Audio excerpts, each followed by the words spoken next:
Hello friends, welcome to Horrorland. मैं सबसे पहले आप सभी को थैंक यू बोलना चाहूँगा क्योंकि सिर्फ 3 महीनों के अंदर हमने मिलकर 5000 सब्सक्राइबर पूरे कर लिए हैं और ये सब आप ही की वजह से पॉसिबल हो पाया है। एंड आई नो कि जल्दी आप और हम मिलकर 10,000 सब्सक्राइबर भी पूरे कर लेंगे। अगर आप भी मेरे द्वारा एक्सप्लेन की गई मूवीज़ देखना चाहते हैं तो मुझे इंस्टाग्राम पर फॉलो करके मूवी का नाम DM कर सकते हैं या टेलीग्राम पर भी हॉररलैंड चैनल को ज्वाइन कर सकते हैं, जहां मैंने कई सारी वीडियोस पहले से शेयर की हुई है। तो अब ज़्यादा टाइम वेस्ट नहीं करते हैं और चलते हैं सीधा वीडियो की तरफ। तो आज मैं मूवी लैनत यानी कि मुसल्लत पार्ट 2 का एक्सप्लेनेशन करने वाला हूं, जो कि बाकी टर्किश मूवी की ही तरह रियल इंसिडेंट्स पर बेस्ड है। यह मूवी मुसल्लत सीरीज़ का ही सेकंड पार्ट है और अगर आप भी मुसल्लत पार्ट 1 का एक्सप्लेनेशन देखना चाहते हैं तो उस वीडियो का लिंक मैंने नीचे डिस्क्रिप्शन में और आई बटन में दे दिया है, तो आप वहां पर क्लिक करके देख सकते हैं।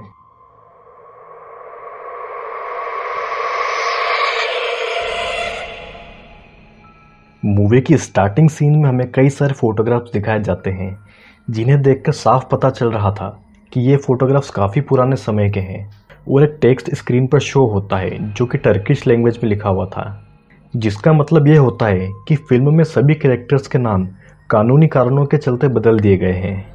और ये सीन यहीं पर कट हो जाता है।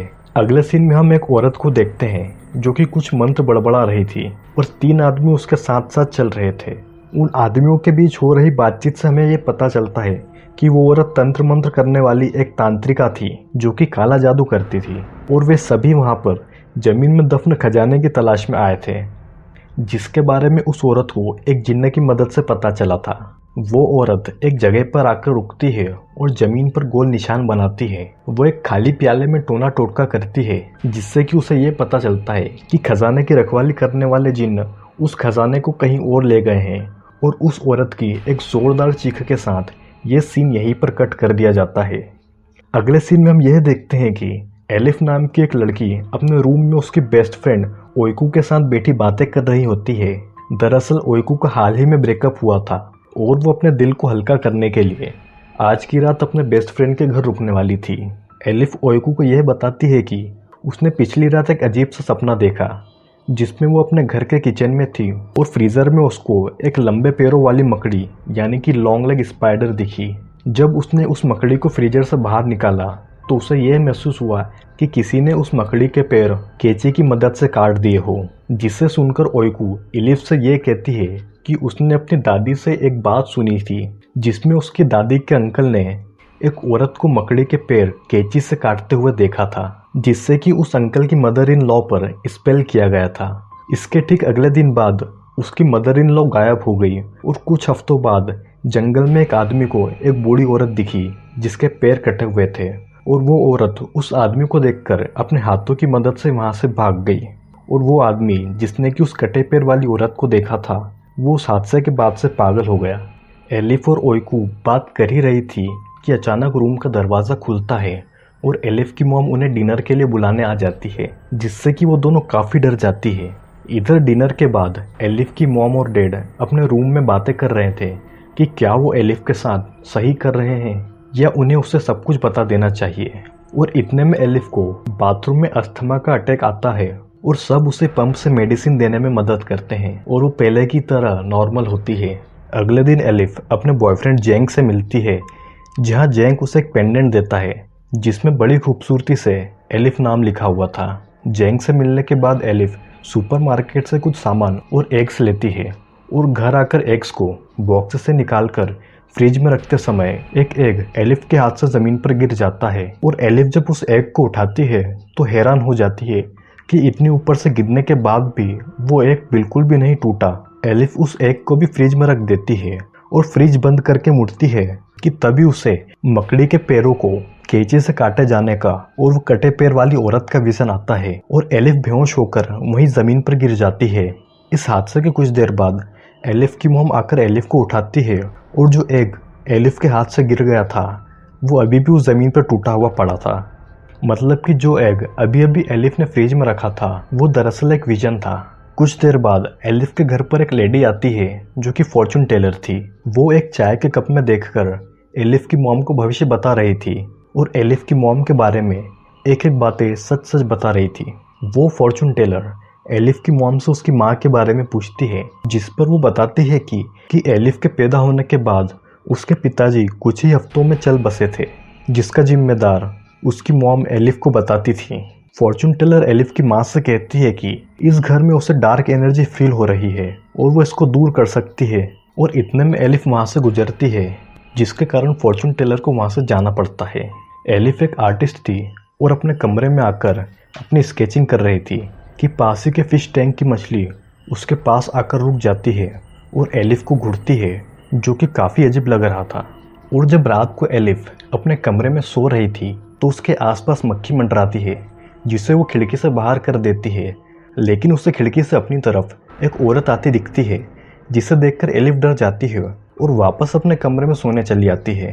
और यहाँ भी उसे बच्चे के रोने की आवाज़ सुनाई देती है और एलिफ के कमरे का दरवाज़ा अपने आप खुल जाता है और बाहर उसे एक बोरे में दर्द से तड़पता इंसान दिखाई पड़ता है कि तभी अचानक एलिफ का मुंह कोई अपने हाथों में पकड़ता है और एलिफ की नींद खुल जाती है। अगले दिन एलिफ के फादर अपनी ड्यूटी पर थे।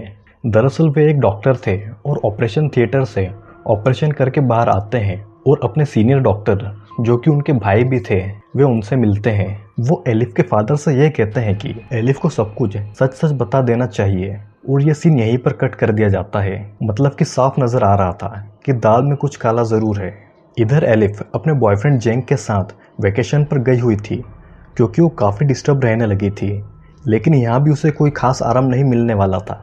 होता यह है कि रात का समय था, एलिफ जेंग के साथ बेड पर सो रही थी कि तभी उसे एक नाइटमेयर आता है, जहाँ उसे अपने मॉम डैड के साथ 4 और लोग डराते हैं, जिससे कि वो काफ़ी डर जाती है और जेंग को सारी बातें बताती है। वो उसे वापस घर चलने की बात कहकर वापस सो जाती है। तो कौन थे ये 4 लोग और एलिफ के मॉम डैड एलिफ से क्या छुपा रहे थे, ये तो वीडियो के एंड में ही पता चलेगा। तो आप सभी लोग हमारे साथ वीडियो के एंड तक बने रहिएगा।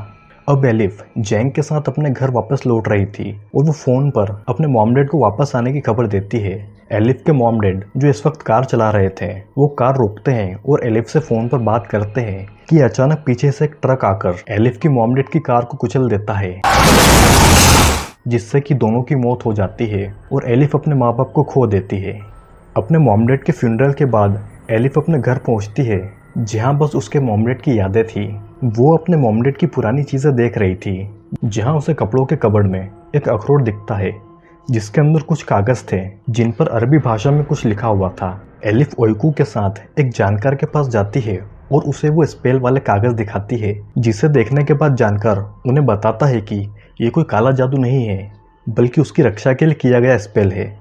एलिफ को लगता है कि ये स्पेल उसकी माँ ने उस पर करवाया होगा, लेकिन जानकर उसे बताता है कि ये उसकी माँ ने नहीं बल्कि किसी और का काम है। वो आदमी एलिफ के हाथ में कुछ स्पेल लिख कर देता है और एक लाइटर जलाता है। वो कहता है कि अगर एलिफ पर बुरी ताकतों का असर है तो वो उस आग से डर जाएगी, और ठीक वैसा ही होता है। एलिफ बुरी तरह से डर जाती है और वहाँ से चली जाती है। यानी कि एलिफ पोजेस हो रही थी, लेकिन उस पर यह सब कौन कर रहा था, ये तो कोई नहीं जानता था। अपने पेरेंट्स को खो देने के बाद एलिफ काफ़ी दुखी थी कि अंकल एलिफ को एक ऐसा सच बताते हैं जो कि एलिफ के पेरेंट्स उसे काफ़ी समय से बताना चाह रहे थे, लेकिन कभी हिम्मत नहीं जुटा पाए। एलिफ के अंकल बताते हैं कि एलिफ के मदर और फादर को कभी बच्चे हुए ही नहीं, मतलब कि एलिफ उनकी सगी बेटी नहीं बल्कि गोद ली हुई बेटी थी, लेकिन उन्होंने एलिफ को अपने सगे बच्चे से भी ज़्यादा प्यार किया। वे लोग एलिफ को एक अनाथ आश्रम से लाए थे। एलिफ के असली पिता का नाम इब्राहिम था और वो कारागाज नाम के गांव में रहता था। एलिफ को अपने अंकल की बातों पर ज़रा भी विश्वास नहीं हो रहा था, लेकिन सच तो यही था। अब एलिफ के मन में अपने असली माता पिता के प्रति जिज्ञासा बढ़ती जाती है कि ऐसा क्या कारण था कि उन्हें उसे अनाथ आश्रम में छोड़ना पड़ा, और एलिफ अगले ही दिन कारागाज गांव के लिए निकल जाती है। एलिफ उस गांव पहुंचकर वहां के लोगों से अपने असली पिता यानी कि इब्राहिम के बारे में पूछती है, जहां उसे पता चलता है कि वो तो काफ़ी सालों पहले मर चुका है, जिसे सुनकर एलिफ काफ़ी दुखी होती है और गांव के कब्रिस्तान में अपने मरे हुए पिता की कब्र को ढूंढने जाती है। और कब्रिस्तान पहुंचते ही उसे अस्थमा का अटैक आता है और वो वहीं पर बेहोश हो जाती है। काफ़ी समय बेहोशी में रहने के बाद जब उसे होश आता है तो वो देखती है कि वहाँ काफ़ी रात हो चुकी थी और वो वापस अपनी कार से अपने घर के लिए निकलती है, लेकिन हाईवे पर उसकी गाड़ी से एक जंगली सूअर के टकराने से उसका एक्सीडेंट हो जाता है और नज़दीक ही रहने वाले कुछ लोग उसे अपने घर ले आते हैं।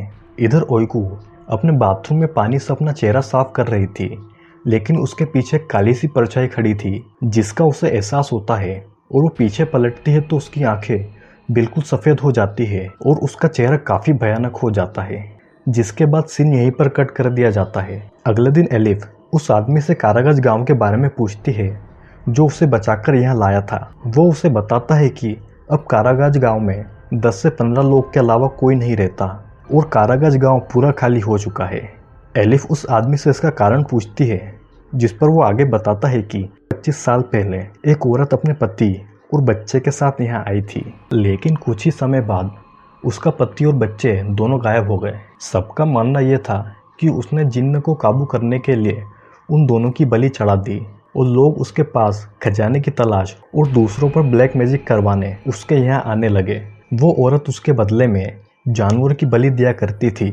वो जानवरों के पैर कैंची से काटकर उससे ब्लैक मैजिक का स्पेल करती थी। वो आदमी आगे बताता है कि इब्राहिम नाम का एक आदमी उस औरत के पास आया था क्योंकि उसकी कोई संतान नहीं थी। वो औरत भी इब्राहिम की मदद के लिए तैयार हो गई और काफ़ी समय तक इब्राहिम का उस औरत की झोपड़ी में आना जाना चलता रहा और अंत में हुआ ये कि उस औरत ने एक बहुत ही ताकतवर स्पेल किया जिससे कि पूरा गांव शापित हो गया। अब इब्राहिम और उस औरत के बीच क्या हुआ था यह तो कोई नहीं जानता, लेकिन इसकी कीमत पूरे कारागज गांव को चुकानी पड़ी। कुछ लोगों का मानना था कि उस औरत की झोपड़ी से आज भी जानवरों के चिल्लाने की आवाज़ आती है और कई बार तो उस औरत को भी देखा गया है।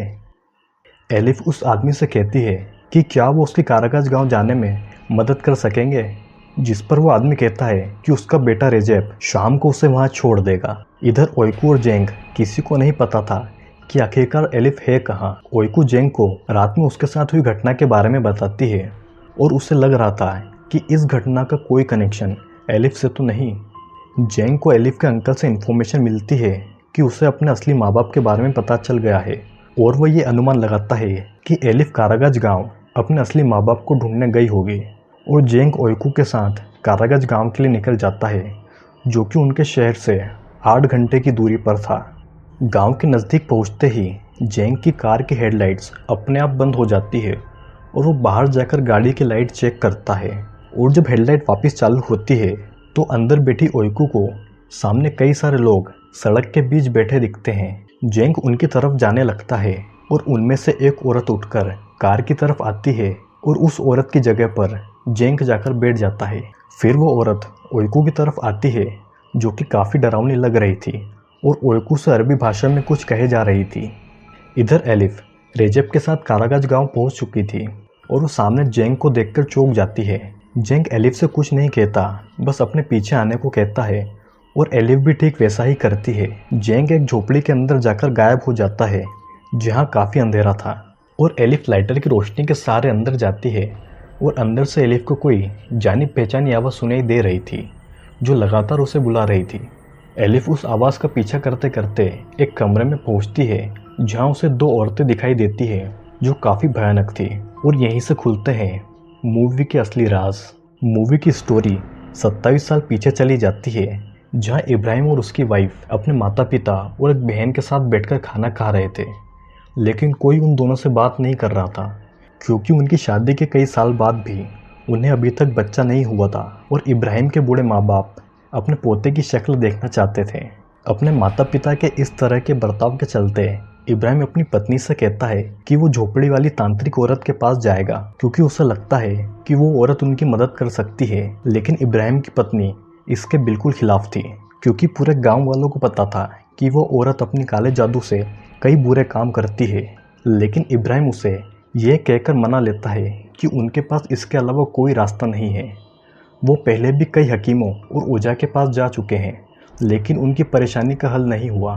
अगले दिन इब्राहिम की बहन उसे उस झोपड़ी वाली औरत के पास ले जाती है जहां वो औरत इब्राहिम की पत्नी के पेट पर किसी जानवर के खून से स्पेल लिखती है और इब्राहिम की पत्नी को ये बिल्कुल भी पसंद नहीं था, लेकिन इब्राहिम के कहने पर उसे बार बार उस झोपड़ी में जाना पड़ता था। एक दिन इब्राहिम की पत्नी को उस औरत ने आखिरी बार अपनी झोपड़ी में बुलाया और कुर्सी पर बैठाकर उसके हाथ रस्सी से बांध दिए। फिर उसे अपने साथ साथ मंत्र बोलने को कहे और वो औरत इब्राहिम की पत्नी के ऊपर लगातार जानवर का खून डाले जा रही थी। उसने जिन्नों से कहा कि इब्राहिम की पत्नी की कोख भर दे और बदले में उसने जिन्नों को जानवर ऑफर किए। और कुछ देर बाद उस झोपड़ी से बस ज़ोर ज़ोर से चिल्लाने की आवाज़ें आ रही थी। इस प्रोसेस के कुछ ही दिनों में इब्राहिम की पत्नी इब्राहिम को खुशखबरी सुनाती है और इब्राहिम उस झोपड़ी वाली औरत के पास ऑफ़र के रूप में कुछ जिंदा मुर्गियाँ और कुछ अन्य चीज़ें भी ले जाता है। लेकिन वो औरत इब्राहिम को यह कहकर वापस जाने को कहती है कि उस बच्चे का जन्म नहीं होना चाहिए, क्योंकि जिस जिन्न की मदद से उसने इब्राहिम की पत्नी की कोख भरी थी वो काफ़ी ताकतवर है और वो अपना बच्चा वापस लेकर ही जाएगा। 9 महीने बाद इब्राहिम के माता पिता अब काफ़ी खुश थे, क्योंकि इब्राहिम के घर एक लड़की ने जन्म लिया था और इब्राहिम के माता पिता अब दादा दादी बन गए थे। इधर जिन उस झोपड़ी वाली औरत को लगातार परेशान कर रहा था और वो औरत इब्राहिम के घर उसकी बच्ची को वापस लेने आती है। वो कहती है कि इस बच्ची को वापस जाना होगा, नहीं तो वो जिन्न इब्राहिम के पूरे परिवार को ख़त्म कर देगा।